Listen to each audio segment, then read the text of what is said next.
মা আজ তো সানডে, বলুন দুপুরবেলার জন্য কি কি বানাবো? আজ তো স্পেশাল হয়, কি কি বানাবো আপনিই বলে দিন। হ্যাঁ বৌমা।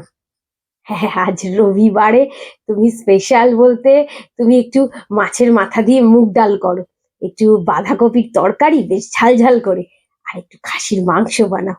সবাই তো বাড়িতে, ভালোই লাগবে। আচ্ছা মা।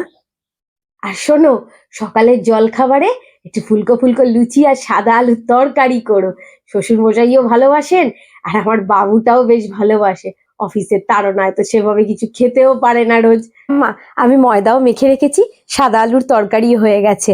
হ্যাঁ হ্যাঁ, আমি আপনাদের জন্য গরম গরম ভেজে দিয়ে যাচ্ছি। শোনো, সবার আগে একটু চা পাঠাও, একটু চায়ে চুমুক দিই, তারপর আমি স্নান সারি, পুজো দিই, তুমি ধীরে সুস্থে ব্রেকফাস্ট বানাও, তারপর পুজো দিয়ে ব্রেকফাস্ট করব। আচ্ছা মা, আমি চা করে দিই, আপনারা খান, ততক্ষণে আমি লুচি ভেজে আনছি। ঠিক আছে। গুড মর্নিং সোনাই, তুমি এখনো ওঠোনি?